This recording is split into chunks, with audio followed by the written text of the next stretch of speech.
Hello. आज मैं आपको बताऊंगा यूरिनरी सिस्टम के बारे में। देखिए, ये पूरा यूरिनरी सिस्टम है। इसके ये 4 ऑर्गन मेन, ये दोनों किडनी, ये यूरेटर्स, यूरिनरी ब्लैडर और नीचे यूरेथ्रा। ये 4 ऑर्गन से मिलकर के पूरा सिस्टम बना है। यूरिनरी क्यों कहते हैं इसको? क्योंकि ये यूरिन का फॉर्मेशन करना इसका मेन काम है। बॉडी में किडनी होने का जो मेन पर्पज है वो ये है कि किडनी के अंदर ब्लड का फिल्ट्रेशन होता है। और ब्लड का फिल्ट्रेशन क्यों जरूरी है? क्योंकि ब्लड में बॉडी के अंदर मेटाबॉलिज्म के दौरान बहुत सारे ऐसे पदार्थ ब्लड में मिल जाते हैं जो बॉडी के लिए हानिकारक होते हैं और बॉडी के लिए टॉक्सिक होते हैं।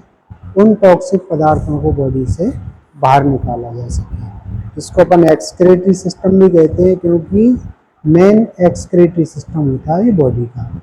वैसे स्किन भी एक्सक्रेटरी है, लंग्स भी एक्सक्रेटरी है और किडनी भी है। तो ये यूरिनरी सिस्टम इसलिए कह रहे हैं क्योंकि ये यूरिन का फॉर्मेशन है, यानी यूरिन के द्वारा अपनी बॉडी के अंदर जो वास्ट प्रोडक्ट है उनको बाहर निकालना और बॉडी के अंदर इलेक्ट्रोलाइट और वाटर बैलेंस के लिए बना के रखना। तो ये इसलिए अपन इस सिस्टम को कहते हैं यूरिनरी सिस्टम। अब देखिए, इसमें ये यहाँ पे भी आप देख पा रहे हैं, ये दोनों किडनी की यहाँ पर एनाटॉमी बनी हुई है। ये पूरा ऊपर यूरिनरी सिस्टम बना है, इसमें मैं आपको दिखाता हूँ। तो सबसे पहले तो बात करें अपन किडनी की। तो किडनी नंबर में कितनी है? 2 है, एक राइट साइड में और एक लेफ्ट साइड में।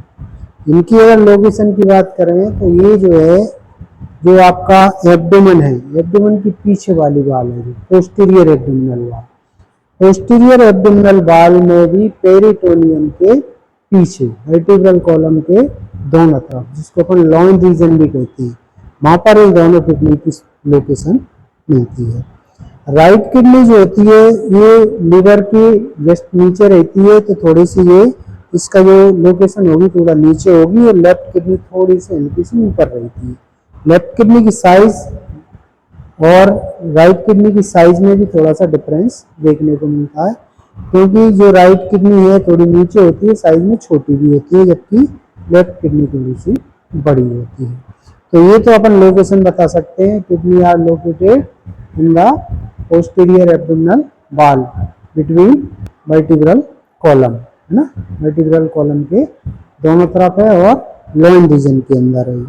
तो ये जो है दोनों किडनी इसमें आप देख पा रहे हैं। और किडनी के अंदर का अगर अपन स्ट्रक्चर देखें तो देखिए, ये मेरे पास ये दूसरा मॉडल है जिसमें किडनी का आप स्ट्रक्चर देख पा रहे हैं अंदर का। ये अंदर इसके बहुत सारे पार्ट हैं। सबसे बाहर इसके ऊपर ये एक कैप्सूल रहता है, ये देखिए, ये इस तरह से दिखती है। जब अपन इसको कैप्सूलेटेड देखते हैं तो ये कैप्सूल रहेगा, उसके अंदर ये कलर्ड एरिया रहता है कॉर्टेक्स, उसके अंदर मेडुला, और मेडुला के अंदर ये बहुत सारे पिरामिड्स भरे हुए हैं। इसमें आप देख पा रहे हैं ये पूरी ये पिरामिड्स हैं इसके अंदर मेडुला। और वहाँ से फिर इसकी छोटी छोटी नलियाँ बनती हैं, इनको अपन कैलेक्स कहते हैं। पहले वो छोटी होती हैं, इनको माइनर कैलेक्स कहेंगे, फिर वो चौड़ी हो जाती है, इनको मेजर कैलेक्स कहते हैं। मेजर कैलेक्स एक चौड़े भाग में खुलती है, इसको अपन कहते हैं पेल्विस। पेल्विस जो है यूरेटर से कनेक्ट रहता है। ये देखिए, दोनों यूरेटर इसमें आप देख पा रहे हैं, एक यूरेटर ये है और एक यूरेटर ये, यानी कि यूरिन जो किडनी के अंदर बन रही है वो इन नलियों के द्वारा यूरिनरी ब्लैडर में आती रहती है लगातार। अगर इन किडनी की अपन साइज की अगर बात करें, वेट की बात करें, तो 150 मिलीग्राम इनका वजन होता है। और साइज अगर देखें तो अपन 12 सेंटीमीटर ये लंबी होंगी, है ना, और 6 सेंटीमीटर चौड़ी होंगी और 3 सेंटीमीटर मोटी होती है। तो ये अपन इनका मेजरमेंट भी यहाँ पर बता सकते हैं। इसके अगर अपन माइक्रोस्कोपिक स्ट्रक्चर की बात करें तो ये इसकी जो सेल होती है उनको कहते हैं अपन नेफ्रॉन, यानी कि हजारों की संख्या में नेफ्रॉन आपस में जुड़ करके एक किडनी का फॉर्मेशन करते हैं, और उस नेफ्रॉन के अंदर ही यूरिन का फॉर्मेशन होता है। तो यूरिन का जो फॉर्मेशन होगा वो नेफ्रॉन में होगा। नेफ्रॉन का यहाँ पर डायग्राम है नहीं है, एक नेफ्रॉन के मॉडल को लेकर के फिर से मैं एक वीडियो बताऊंगा। तो वहाँ मैं बताऊंगा कि उसमें कौन कौन से पार्ट होते हैं, उसमें यूरिन का कैसे फॉर्मेशन होता है। फॉर्मेशन तो मैं यहीं पे बता देता हूँ, पर उसके जो पार्ट्स हैं मैं अभी यहाँ पर अपने पास अवेलेबल नहीं है, तो उसके लिए एक सेपरेट वीडियो बताऊंगा, नेफ्रॉन के ऊपर बनाऊंगा, उसमें उसके पार्ट्स की अपन डिस्कशन करेंगे। तो ये किडनी के अंदर जो यूरिन का फॉर्मेशन हो रहा है उसमें 3 प्रोसेस होती है। सबसे पहले जो है ब्लड जो आ रहा है, देखिए पहले अपन ब्लड सप्लाई और देख लें। यहाँ पे ये रेड कलर से आप देख पा रहे हैं, ये एओर्टा है। एओर्टा में से एक आर्टरी निकली हुई है, इसको अपन रीनल आर्टरी कहते हैं। दोनों साइड में ये यहाँ पर ब्लड लेके जाती है किडनी में। दूसरा एक ब्लू कलर से आप आर्टरी देख रहे हैं, बड़ी सी इंफीरियर वेना के बाद इसमें से 2 छोटी छोटी ब्रांच निकलती है दोनों किडनी के लिए, उनको अपन कहते हैं रीनल वेन।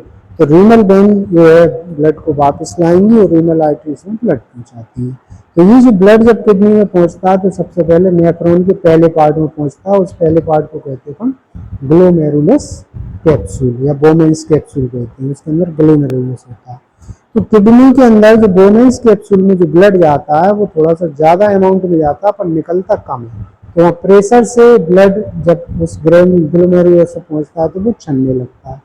तो छन के ब्लड जो है उसकी ट्यूब में जाएगा। सबसे पहले जो ट्यूब होती है उसको कहते हैं प्रोक्सिमल कॉन्वोल्यूटेड ट्यूब्यूल्स। फिर एक पिन लाइक स्ट्रक्चर बनता है उसमें, उसको अपन एनली लूप कहते हैं। फिर एक कुंडलित नलिका और बनती है, उसको अपन डिस्टल कॉन्वोल्यूटेड ट्यूब कहते हैं। Distal convoluted tube collecting duct द्वारा एक कैलिक्स के अंदर यहाँ पर पहुंचती है और यूरिन आ जाती है वहाँ पर रीनल। तो पहली जो प्रोसेस होती है यूरिन फॉर्मेशन की उसको कहते हैं ग्लोमेरुलर फिल्ट्रेशन। और जो फिल्ट्रेशन की रेट होती है लगभग 100 ml पर मिनट होती है ना, पर मिनट की अगर बात करें। और अगर पूरा अपन 24 घंटे में अगर इसको कैलकुलेट करेंगे तो एक दिन में लगभग 180 लीटर ब्लड किडनी छानती है। पर यूरिन कितनी सी निकलती है कि 1.5 लीटर। बाकी का जो रीनल ट्यूब्यूल्स होते हैं उनमें पूरा का पूरा वाटर का और मिनरल्स का एब्जॉर्प्शन हो जाता है। तो जो सेकंड इसमें जो प्रोसेस होती है उसको अपन रीअब्जॉर्प्शन कहते हैं, ट्यूबुलर रीअब्जॉर्प्शन। ट्यूबुलर रीअब्जॉर्प्शन का मतलब है कि किडनी में जितना भी जो ब्लड छना था वो लगभग 99% वाटर पूरा का पूरा रीअब्जॉर्ब हो जाता है। सोडियम रीअब्जॉर्ब हो जाएगा और बाकी के जो मिनरल्स होंगे वो भी रीअब्जॉर्ब हो जाएंगे। फिर जो है जो ग्लोमेरुलर फिल्ट्रेट है वो आगे की तरफ बढ़ता है और कॉन्वोल्यूटेड ट्यूब्यूल्स पहुंचता है। वहाँ पर एक कैपिलरी का नेटवर्क फैला रहता है, वहाँ जो प्रोसेस चलती है। मान लीजिए जो ब्लड छना था ग्लोमेरुलस में, उसमें कुछ ऐसे पदार्थ ब्लड में वापस चले जाते हैं जो छन नहीं पाते, तो वो ट्यूबुलर कैपिलरी के द्वारा डिस्टल ट्यूब यानी कि डिस्टल कॉन्वोल्यूटेड ट्यूब में सीक्रेट हो जाती है। तो वहाँ पर उसको कहते हैं अपन ट्यूबुलर सीक्रेशन। सीक्रेशन के बाद जितना भी जो अमाउंट बचता है वो कलेक्टिंग डक्ट में जाता है। कलेक्टिंग डक्ट के द्वारा वो रीनल पेल्विस में आकर के ये यूरेटर के द्वारा यूरिनरी ब्लैडर में पहुंचता रहता है। तो ये इस तरह से किडनी के अंदर पूरी यूरिन का फॉर्मेशन होता है। यहाँ पर यूरेटर की अगर अपन बात करें, दूसरे जो ऑर्गन है जो केवल नलियां हैं, 30 सेंटीमीटर के लगभग ये दोनों की लेंथ रहती है और जो लगातार जो किडनी में यूरिन बन रही है उसको यूरिनरी ब्लैडर तक लाने का ये काम करती है। ये स्मूथ मसल से बनी हुई जो नलियां होती हैं। यूरिनरी ब्लैडर जो है वो बहुत स्पेशल ऑर्गन है। इसके अंदर जो है यूरिन इकट्ठी होती रहती है और इसकी अपनी कोई कैपेसिटी भी होती है। वैसे तो जो अपन को मिक्चुरेशन की जो डिजायर होती है, यूरिन पास करने की डिजायर होती है, वो 250 से 350 ml के लगभग जब इसमें यूरिन कलेक्ट हो जाती है तो अपन उसको पास कर देते हैं। पर इसमें लगभग 700 ml तक इसकी कैपेसिटी है, पर 700 ml से ज़्यादा यूरिन हुई तो ये फट सकता है, बस्ट हो सकता है। तो 500 ml मैक्सिमम इसमें यूरिन समा सकती है, पर जो डिजायर है वो 250 से 350 ml में अपन को हो जाती है, अपन यूरिन को पास कर देती है। इसकी अगर अपन बनावट की बात करें तो ये बहुत स्पेशल टाइप की मसल से बना होता है। इसमें जो अंदर वाली इसकी जो लेयर होती है सम्यूकोजा और म्यूकोजा, वो स्पेशल टाइप के टिश्यू से बने, इसको कहते हैं ट्रांजिशनल एपिथेलियम। ट्रांजिशनल एपिथेलियम जो है उसमें बहुत ज़्यादा स्ट्रेचिंग पावर होती है, यानी कि उसको कभी भी वो हटने नहीं देती, उसमें खिंचाव कितना भी हो सके, इलास्टिसिटी इसको प्रोवाइड कराती है ना। दूसरी इसकी जो मसल होती है वो भी बहुत स्पेशल है, डेस्टूसर मसल के नाम से उसको जानते हैं। तो डेस्टूसर मसल से इसकी मस्कुलर वाल बनी होती है और बाहर वाली जो लेयर होती है वो कनेक्टिव टिश्यू से बनी होती है। तो इसमें ये 4 लेयर मेन इसमें रहती है, बाहर फाइब्रस, बीच की मस्कुलर, उसके नीचे सब म्यूकोजा और सबसे अंदर म्यूकोजा, 4 लेयर से ये पूरा ऑर्गन बना है। इसमें एक स्पेशल, इसमें अब दिख नहीं रहा, वैसे इसमें 3 ओपनिंग होती है, 2 तो यूरेटर की ओपनिंग होगी ऊपर की तरफ, नीचे होती है यूरेट्रा की, तो एक ट्रायंगल स्ट्रक्चर बन जाता है इसके अंदर। इस ट्रायंगल स्ट्रक्चर में ट्राइगोन ऑफ यूरिनरी ब्लैडर, तो ये बहुत स्पेशल टाइप का जो कि यूरिन को कलेक्ट करता है, यूरिन को अपन जब डिजायर आती है तो अपन उसको पास कर देते हैं। यूरेथ्रा जो होता है मेल फीमेल में उसकी अलग अलग लेंथ होती है, मेल में लगभग 15 से 20 सेंटीमीटर, फीमेल में केवल 4 सेंटीमीटर होता है। उसमें 2 स्पिंक्टर यहाँ पर पाई जाती है, एक अंदर की तरफ स्पिंक्टर होगा जिससे यूरिन को वो रोक के रखता है यूरिनरी ब्लैडर के अंदर। जैसे ही यूरिनरी ब्लैडर बढ़ता है तो वहाँ से जो सेंस ब्रेन को जाते हैं यूरिनरी सेंटर में, तो वहाँ से आदेश मिलता है, तो सबसे पहले इंटरनल स्पिंक्टर ओपन होगा जो कि इनवॉलेंट्री मसल से बना होता है, और जब अपन यूरिन पास करते हैं तो बाहर वाला स्पिंक्टर ओपन होता है जो कि स्केलेटल यानी कि वॉलेंट्री मसल का बना होता है। तो अपने हिसाब से अपन उसको ओपन करके यूरिन को पास करा देते हैं। तो ये पूरा एक छोटा सा सिस्टम है यूरिनरी सिस्टम।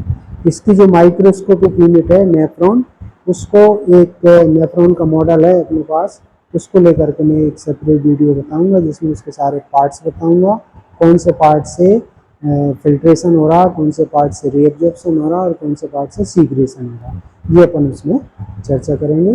तो ये आशा है आपको ये पूरा सिस्टम समझ में आया होगा। बहुत बहुत धन्यवाद।